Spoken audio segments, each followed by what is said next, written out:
పాపకి అంటే మంచి కాలేజీలో జాయిన్ చేయాలని చిన్నప్పటి నుంచి ఉండింది. పాప యాస్పిరెంట్‌గా చదువుతది పెద్ద పాప. సో, మేము అనుకోకుండా మొన్న సాటర్‌డే వెళ్ళాము 2, 3 కాలేజీలు చూసాము. ఒక కాలేజ్ అంటే నేనెప్పుడు చిన్నప్పటి నుంచి ఏమైతే అనుకున్నానో దానికి ఎలాంటి దాంట్లో జాయిన్ చేయాలనుకున్నామో, అలాంటి అలాగే చెప్పాడాయన అన్నీ మాకెంత నచ్చిందో నేనింకసల మా హస్బెండ్‌కి కూడా నేనేం చెప్పలేదు. ఎక్స్‌ప్లెయిన్ కూడా చేయలేదు. జాయిన్ చేద్దామని కూడా అనలేదు. ఆయనే జాయిన్ చేసేద్దామన్నారు అందులో ఇంక రెండో మాట మాట్లాడకుండా. తర్వాత తను హాస్టల్‌లో ఉంటానంది. అసలు తనకి మా వారైతే వద్దులు అస్సలు ఉండలేరనమాట మా పాపని. అలాంటిది తను ఒప్పుకున్నారంటే నాకే మిరాకిల్‌గా ఉంది.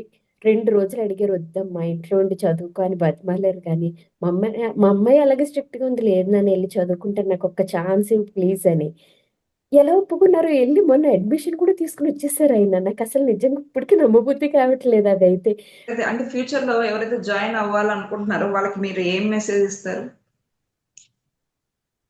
నేనైతే ఒకటి మన వే ఆఫ్ థింకింగ్ మార్చుకుంటే ఖచ్చితంగా అన్నీ మారతాయి. మన చుట్టే ఆనందం ఉంది, అబండెన్స్ ఉందని మాత్రం నేను ఐడెంటిఫై చేశాను.